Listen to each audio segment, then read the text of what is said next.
Hi guys, welcome back. So this is part two in our series of the story AliBaba and the 40 Thieves. Okay, so last time, if you haven't listened to part one, you should probably do that first. But to quickly recap, if you already listened to it, we have AliBaba and Kassim brothers who Kassim was rich, AliBaba was poor. And basically, AliBaba comes across this treasure in the jungle and finally, Kassim finds out that, AliBaba's come across this treasure. So while Kassim was raging with jealousy that night, at the crack of dawn, he goes over to AliBaba's house to confront him of all the gold that he has found. Okay, so what happens next morning? Kassim goes to visit AliBaba.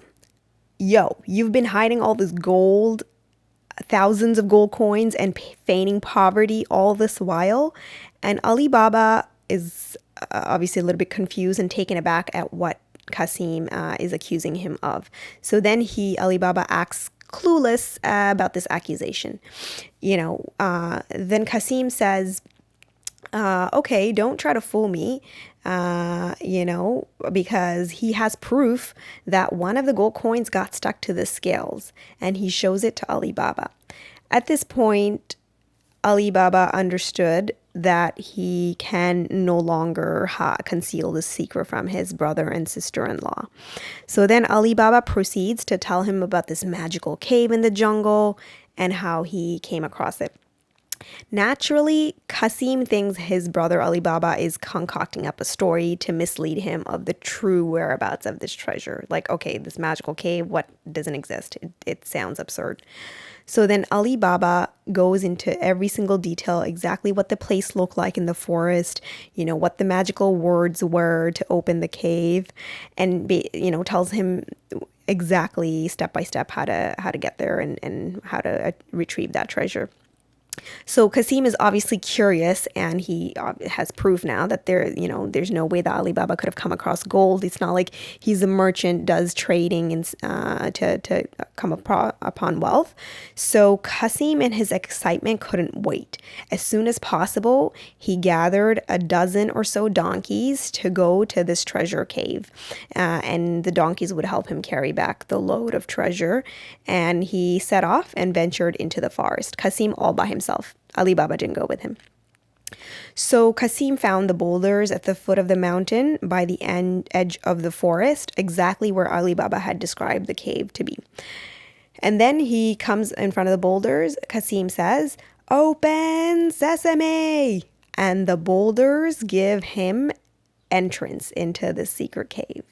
Shocked and amazed, he leaves the donkeys outside and steps inside with a bunch of sacks that he had so that he could fill up the treasure. And when he entered, obviously the boulders roll back shut behind him, and what he saw inside, was the same thing that AliBaba saw, entirely enchanted by the sight of all this treasure. Even 10 generations of his children wouldn't ever be able to amass this much wealth if they were trading as merchants. He was extremely overjoyed. His life was now made. So he started to swiftly stuff as much as possible all of the sacks that he brought with him. Upon realizing he can fill no more in each of the sacks, he prepared to exit the cave. He had like a dozen or so bags to carry out with him. And he stands inside the cave at the boulder, and this is when he realizes that he no longer remembers the exit password. In his overwhelming excitement, he completely forgot. It slipped his mind what the phrase was. So he started saying things like "open mustard seeds." That no action, nothing happens. "Open almonds." Nothing happens. Boulders don't move. "Open wheat grain." He tries everything. Nothing. He actually doesn't remember the secret password of Open Sesame. So he tries every other phrase. He could not remember. Now panic sets in. He has no way out. There's a little tiny sliver of light coming from high above, but there's no way that he could reach that. He rightfully starts to fear that the bandits would soon return, the 40 thieves that AliBaba told him about. And when he's found inside, they are not known for their mercy, these highway robbers. So he kept pacing back and forth and tried to climb the scale, the inside of the cave, to try to get to that sliver of light high above. But there's no way that he could have scaled that. And he just tried and tried and tried, and no avail. So here he was in there for hours, and based on the lighting that was dimming through the small cracks high above, he expected that it was close to the time of sundown. At this point, he didn't even care about the treasure. He just wanted to go home. And looking at this treasure now, he had nothing but sorrow. He would give up this entire treasure in order to be let out this cave. And when the shock set in, he was terrified. And what was the cause of the shock? He heard hooves of horses galloping in the distance, and their noise was gradually becoming louder and louder. His worst nightmare is now becoming reality. He was now sure that he would be killed if indeed these hooves belonged to the animals of the bandits. Outside the cave, he approached the 40 horsemen, gaining speed towards their destination. When they approached the cave, they saw these donkeys grazing outside by the boulders. They were perplexed. What is up with these donkeys? How did they find their way all the way here from a nearby town? Donkeys are not known to live in the jungle. So then that seemed puzzling to them, but the chief of the clan suspected that something was up and that their secrecy might have been breached.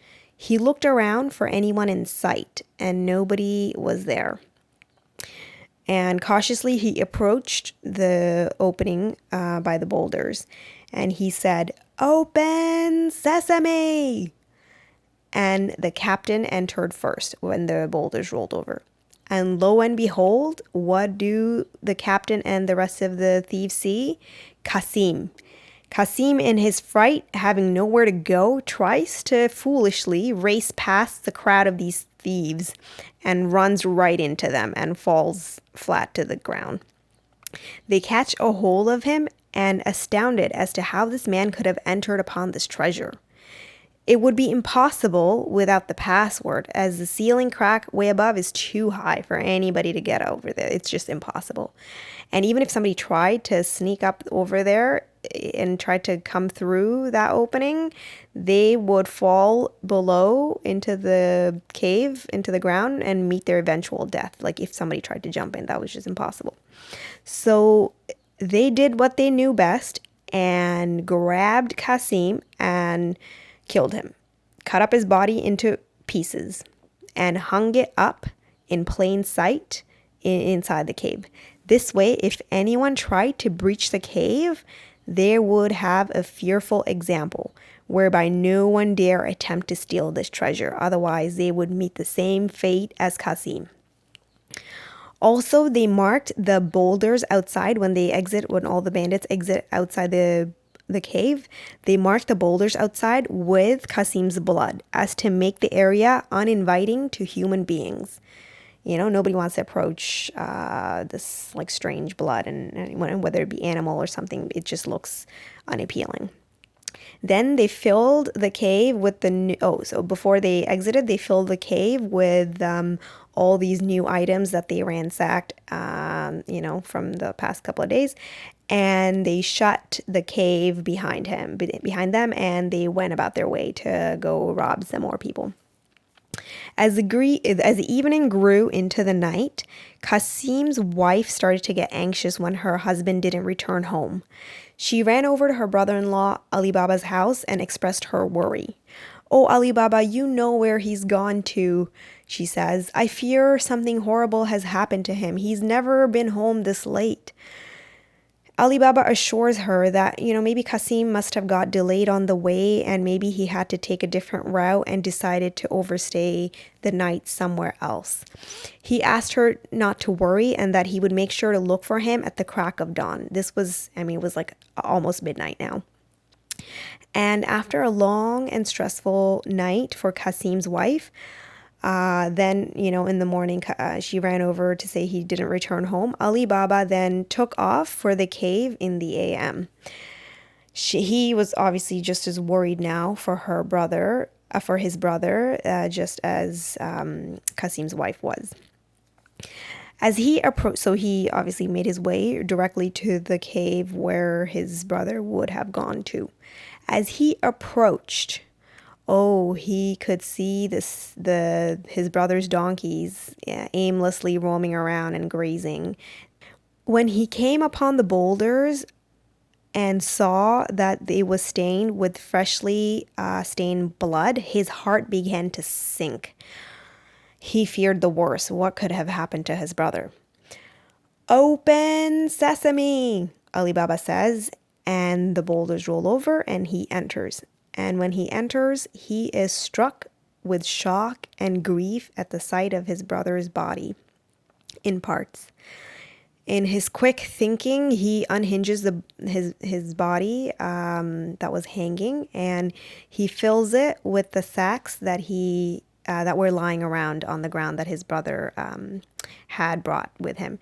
So he quickly filled up his body into these sacks and gets back to the entrance of the cave, and he says, "Open sesame," and the boulders open, and he goes and loads them on top of the donkeys.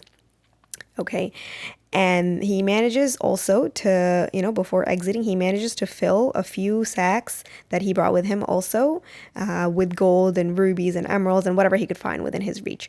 So he didn't expect that he would be able to return to this cave again, considering how fatal it could be. And he wanted to chance getting a few more gold and things. Could you imagine? He's like, his brother just died, but he's also thinking about his gold people. Anyway, he rapidly gets out and says, "Shut, sesame," and glances around to see that no one has spotted him. He covers up the sacks to make them look uninteresting, and he sets off back home to his town. The sacks, so first he goes to his home, into his courtyard. He takes the donkeys and the sacks that were filled with gold and jewels, he hands over to his wife and tells her to bury it with haste. And then he goes over to his brother's house with the rest of the sacks and the donkeys to deliver the dreadful news. When he knocks at the Kassim household, the Kassim household maid, her name was Mariam. She opens the door. Mariam was one of those clever, street-smart young women with quick wit. She lets AliBaba in with the donkeys into their courtyard. AliBaba unloaded Kassim's body onto the ground. And to a startled Mariam, AliBaba says, "Quickly, Mariam, we have to prepare for the burial rites for my brother." Though Mariam was shocked at the sight of Kassim in the sacks, she sets out immediately to gather for the preparations of the burial. When AliBaba enters upon Kassim's distressed wife, the grim look on AliBaba's face said a lot. She says, "Please, Ali, tell me quickly. I'm fearing the worst. Tell me he's okay." Then AliBaba tells her all. As she bursts into unending tears, AliBaba tries to console her, saying, "Oh, my sister-in-law, the worst has already come to be. We have now to be discreet about this situation. Otherwise, all of our lives will be in jeopardy." She agrees and laments how she wishes that she didn't overcome herself with greed, and that, perhaps her husband would still be alive today had it not been for her grief, for her greed. I'm sorry. So then, alas, no one could have avoided what was destined in his fate. Then Ali Baba gets on his way to coordinate with Miriam on the burial. Okay, so what do they do next? Obviously there's a body that they need to dispose of, but everybody's going to start to question what in the world happened to Kassim if he suddenly disappears. So they have to come up with some sort of plan to ease the town folk into kind of maybe what is happening. So what do they do next? I think this is a good place. I'm sorry, guys, we have to stop here. This is a good place to pause because the story gets a lot more interesting and a whirlwind going forward. So let's pause here and carry on the rest tomorrow. I know, I'm sorry. But yeah, tell me in the comments, what do you guys think is going to happen next? And what do you guys think of Ali Baba and Kassim and his wife and Kassim so far? What do you think? Do you think he met his rightful fate, or what should they have done instead? Let me know. And part 3 to continue tomorrow. Have a good night.